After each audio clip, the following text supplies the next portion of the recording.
পুটিয়ায় সাবেক এমপি গাজী মোহাম্মদ শাহজাহান জুয়েলের পক্ষে বিএনপির বিজয় র্যালি ও সমাবেশ অনুষ্ঠিত। বিস্তারিত দেখুন সিনিয়র স্টাফ রিপোর্টার সেলিম চৌধুরীর প্রতিবেদনে।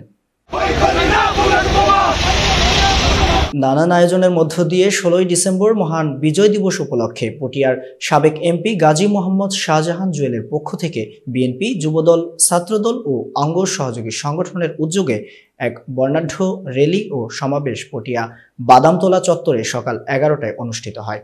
চট্টগ্রাম দক্ষিণ জেলা ছাত্রদলের সাবেক সাংগঠনিক সম্পাদক গাজী মোহাম্মদ মনিরের সভাপতিত্বে র্যালি সমাবেশে বক্তব্য রাখেন পটিয়া উপজেলা বিএনপি নেতা শাহাবুদ্দিন খোকন, পটিয়া উপজেলা যুবদলের সাবেক সভাপতি ফজলুল কাদের, বিএনপি নেতা এস.এম. সালাম ফারুকী, জি.এম. মাকসুদুল করিম, আব্দুল মোতালেব মুন্নু প্রমুখ।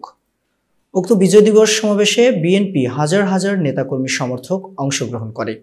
Desk news, HT Bangla.